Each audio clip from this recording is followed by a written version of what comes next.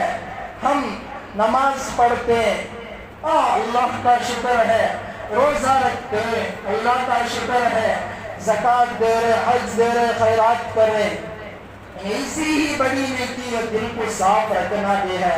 اللہ کے واسطے ایک دوسرے کو معاف کر دیں۔ اور اسی رات کے اندر اللہ کے نبی نے فرمایا والدین کی نافرمانی کرنے والے کی بھی مغفرت نہیں ہوگی۔ زیادہ تر توجہ دلائی گئی کہ تم بہت بڑے گنہگار ہو، والدین کے جوتے بھی پڑے تب بھی تم جا کر معافی مانگ لینا، اللہ کے واسطے معافی مانگ لینا۔ دیکھیں اللہ کے نبی کے بارے میں عبداللہ ابن مسعود فرماتے ہیں، فقیہ صحابی، اللہ کے نبی سے پوچھا گیا سب سے افضل عمل کیا ہے یا رسول اللہ؟ اللہ کے نبی نے فرمایا نماز۔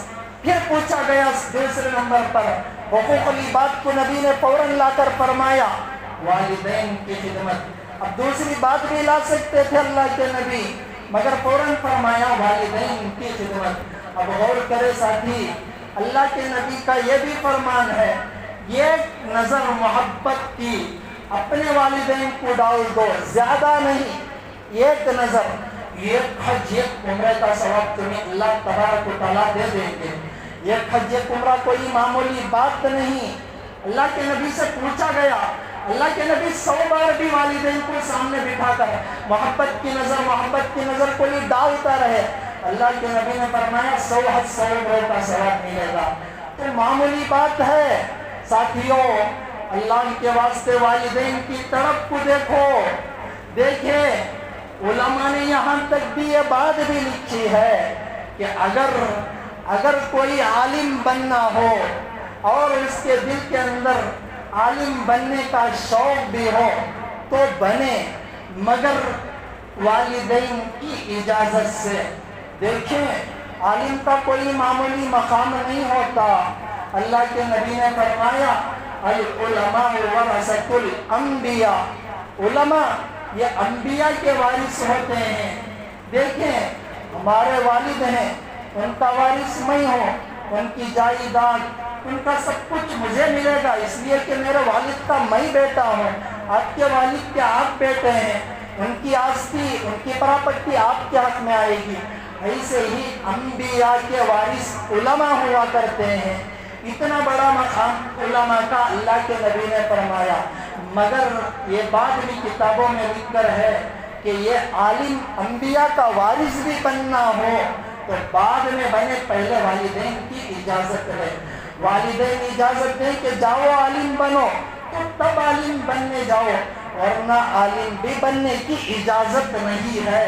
غور سے سنیں مسئلے کو میرے ساتھیوں۔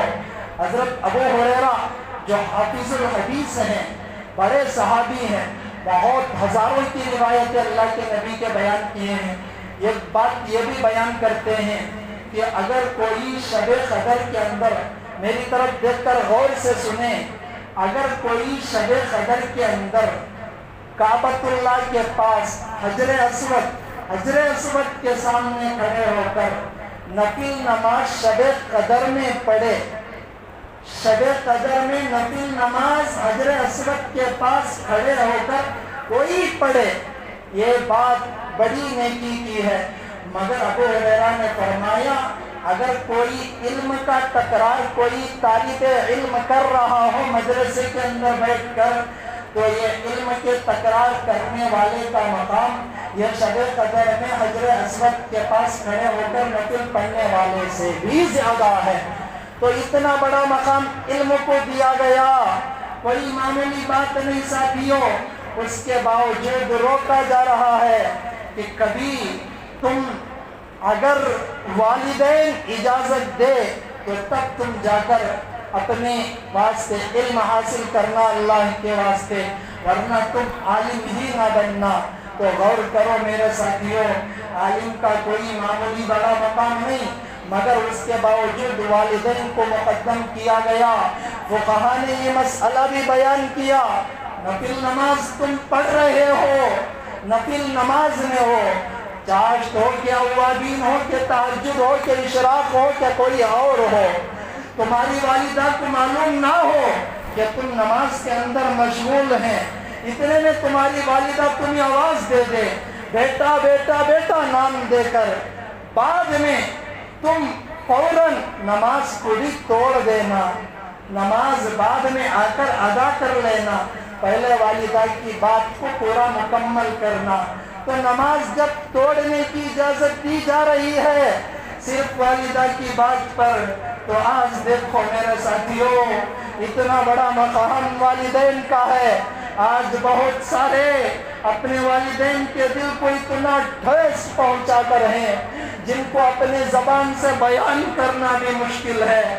بہت سارے اپنے بیویوں کی بات میں آ کر والدین سے یہ بات کہتے کہ تم نے مجھے کیا کر دیا اور تم نے مجھے کون سا مقام دے دیا، تم نے مجھے کیا کر دیا۔ تو اتنی بڑی بات میں نے اپنے کانوں سے سنی، بہت بڑے نوجوان کہہ رہے تھے ایک مرتبہ کہ تم میرے واسطے کیا کر دیے۔ ساتھیوں، جب تم چھوٹے تھے تو تمہاری والدہ کے ہاتھ میں تم نے پیشاب بھی کیا، کبھی تم نے استنجا بھی کیا، والدہ نے کراہت محسوس نہیں کی، کراہت محسوس کر کے کہیں کوڑا کچر میں پھینک دیتے، تو تمہاری کیا نوبت ہوتی؟ والدہ بڑی پیار سے تم نے پالا پوسا، ایسی والدہ سے تم کہتے ہو کہ تم کون، تم کیا کیا مجھے؟ ایسے نوجوان جو اپنی بیویوں کی بات میں آ کر والدین کی خدمت کرنے بھی ہلچل محسوس کر ڈر رہے ہیں، اگر بیوی اجازت دی جا کر والدین کی خدمت، ورنہ والدین کو کچھ دینا بھی ہو بیوی سے چھپ کر۔ اللہ اکبر کبیرہ۔ ساتھیوں، بیوی کا مقام بڑھ کر نہیں، بیوی کو بیوی کا مقام دو، اس سے انکار تو تھوڑی ہے۔ یہ اگر بیوی پر ظلم ہوگا یہ بھی اللہ کو ناپسند ہے اپنی جگہ، مگر شریعت یہ کہتی ہے بیوی ہے تو اس کے پاس سب سے بڑا مقام شوہر کا ہے، والدین کا نہیں۔ اگر شوہر ہے تو اس کے پاس سب سے بڑا مقام اس کے والدین کا ہے۔ تو اس لیے میرے ساتھیوں، سب سے بڑی بات یہ ہے، آج کی رات توبہ کی ہے، اویس قرنی کی اس بات کو اٹھاؤ۔ اویس قرنی اللہ کے نبی کے دور میں زندہ تھے، مگر صرف اپنی والدہ کی خدمت کی بدولت اللہ کے نبی کا تک دیدار نہیں کیے۔ جو کوئی نبی کو جا کر دیکھ لیتا بس وہ صحابی بن جاتا۔ اتنا بڑا مقام، اس کے باوجود اویس قرنی اللہ کے نبی سے پاس بھی نہیں جا رہے، بلکہ اپنی ماں کی خدمت کر رہے ہیں، اللہ کے نبی کے دیدار کو بھی صرف اس لیے چھوڑ رہے ہیں کہ میری والدہ کی خدمت بڑھ کر ہے۔ امام غزالی کا نام ہم نے سنا ہے، پہلے ماں کی اتنی خدمت میں مشغول ہوئے جس کی کوئی حد نہ رہی۔ امام غزالی نے اتنی خدمت کی، جب ماں کی خدمت سے فارغ ہوئے تو بعد میں چل کر علم حاصل کیا۔ ماں کی دعاؤں کا وسیلہ اللہ نے اتنا بڑا مقام دیا۔ علماء فرماتے کہ امام 4 ہیں، اگر کوئی 5واں امام بھی بنتا تو وہ امام غزالی کو حق تھا۔ تو اتنا بڑا مقام امام غزالی کو صرف والدہ کی خدمت کی بدولت ملا۔ تو ساتھیوں، اویس قرنی صرف والدہ کی خدمت کی وجہ سے ماں کی خدمت کی وجہ سے نبی کے جب دیدار کو چھوڑ دیا تو نبی نے صحابہ کے درمیان فرمایا اویس نام کا ایک آدمی آئے گا، تم اگر وہ آئے تو جا کر دعا کی درخواست کرنا۔ صحابہ سے کہا گیا، عمر جب بھی قرن سے کوئی قافلہ آتا دوڑ کر جاتے، جا کر کہتے کہ تمہارے میں کوئی اویس ہے کیا، اویس ہے کیا؟ تو بعد میں حضرت اویس کا پتہ چلا تو عمر نے دعا کی درخواست کی۔ حضرت اویس رحمت اللہ علیہ کے بارے میں آتا ہے کہ مینا میں یا مزدلفہ میں کہیں ایک درخت کے نیچے بیٹھے ہوئے تھے، عمر تلاش میں نکلے اویس کہاں ہے۔ بعد میں اویس کے پاس جب پہنچے تو نام پوچھا تو اویس نے کہا میرا نام عبداللہ۔ اصل نام معلوم کیا گیا تو اویس نے فرمایا میرا نام اویس ہے۔ تو تب اللہ کے نبی کی یہ بات پیش کی تو اویس کے آنکھوں میں آنسو آ گئے۔ تو ساتھیوں، یہ اللہ کے نبی کی زبان سے خوشخبری کیوں مل رہی ہے؟ صرف اس وجہ سے کہ اللہ کے نبی صلی اللہ علیہ وسلم نے ماں کی خدمت پر بڑے فضائل بیان کیے ہیں۔ تو دیکھیں، صرف نماز پڑھ لینا، عبادت کر لینا یہ دین نہیں ہے، وقت کے تقاضے کو سمجھنے کا نام دین ہے۔ اس بات کو غور سے سنیں۔ ابو دجانہ رضی اللہ عنہ بہت بڑے صحابی ہیں، اللہ کے نبی، اور یہ جنگ احد میں غالباً جنگ کر رہے تھے۔ اللہ کے نبی پر تیروں کی جب برسات ہونے لگی، یہ اللہ کے نبی کی طرف پہلے پشت یعنی پیٹ کرنے لگے۔ تو اتنے میں دل میں خیال آیا کہ نبی اور میں ان کی طرف پیٹ کروں، فوراً اپنا سینہ اللہ کے نبی کی طرف کر لیا۔ تیروں کی بارش ہوتی رہی، زخموں سے اوجل ہو گئے حضرت ابو دجانہ رضی اللہ تعالیٰ عنہ۔ بعد میں حضرت ابو دجانہ رضی اللہ عنہ سے پوچھا گیا کہ تم ایسا گھوم کر تیروں کا مقابلہ تو یا تیروں سے بچنے کی کوشش تو کر سکتے تھے۔ ابو دجانہ نے فرمایا نہ، دیکھو غور سے سنو، اس لیے کہ اگر میں اللہ کے نبی کی طرف پشت پیٹ کر دیتا یہ بے ادبی تھی۔ اتنا بڑا مقام صحابہ کا ہے کہ اگر ان کو یہ بات کہی جاتی کہ اللہ کے نبی کے ایک سانس کے عوض اپنی جان قربان کر دو، صحابہ یہ بھی کر دیتے۔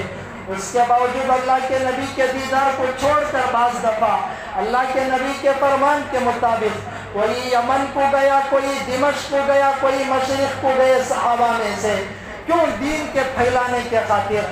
اب غور سے سنو میرے ساتھیوں، دین اگر وہ سمجھتے کہ نبی کا دیدار ہی بس دین ہے، کوئی اور دین بس اللہ کے نبی کے سامنے ہی رہ جاتے، یہ بڑا دین تھا، مگر وقت کے تقاضے کو سمجھا، بعد میں کہیں کہیں نکل گئے۔ تو دین صرف نماز پڑھ لینے کا نام نہیں ہے، صرف مدرسے میں عالم بن جانے کا نام دین نہیں ہے، صرف تبلیغ میں نکلنے کا نام دین نہیں ہے، صرف رفاہی خدمات کرنے کا نام دین نہیں ہے، وقت کے تقاضے کو سمجھ کر اس پر عمل کرنے کا نام دین ہے۔ اگر گھر میں ایسا تقاضا ہو، والدہ بیمار ہے، ہم نماز پڑھنے کے لیے وقتی ضرورت مسجد کو نہیں جا سکتے، اگر مسجد کو آئیں گے ایسے موقع پر والدہ کو بڑی تکلیف ہوگی، تو علماء نے فرمایا کہ وقت کے تقاضے کو دیکھو، اگر والدہ کو تکلیف نہ ہوتی ہو مسجد میں آ کر نماز پڑھو، اگر نہ ہو تو گھر میں ہی نماز پڑھ لو۔ تو کوئی معمولی مقام والدین کا نہیں میرے ساتھیوں، آج بڑے درد دل سے کہنا پڑتا ہے کہ ہم نے بہت ہی زیادہ اپنے والدین کو تکلیف پہنچائی، اتنی تکلیف پہنچائی جس کی کوئی حد نہیں۔ بعض والدین بڑھاپے میں اپنے دل ہی دل میں گھٹ کر رو رہے ہیں کہ کوئی تو ہمارا پرسان حال ہوگا، اس لیے کہ ان کے پاس دوائیوں کے واسطے بھی وقتی ضرورت پیسہ نہیں ہوا کرتا، اور یہ نوجوان اپنی بیویوں سے ڈر کر اپنے والدین کی خدمت کو بھی پس پشت ڈال رہا ہوتا ہے۔ اللہ کا واسطہ دے کر کہتا ہوں، قرآن میں اللہ نے جہاں اپنا لفظ لایا کہ میرے سوا کسی کو معبود نہ ماننا، فوراً دوسری بات ملا سکتے تھے، وہیں فرمایا وَبِالْوَالِدَيْنِ احسانا، والدین کی خدمت کو تم بجا لانا۔ اللہ کے نبی کی بات کو سنو میرے ساتھیوں، 63 سال کی عمر ہے، 60 سال کے بعد اللہ کے نبی اپنی والدہ کے روضے قبر پر جا کر، مزار پر جا کر رو رہے ہیں۔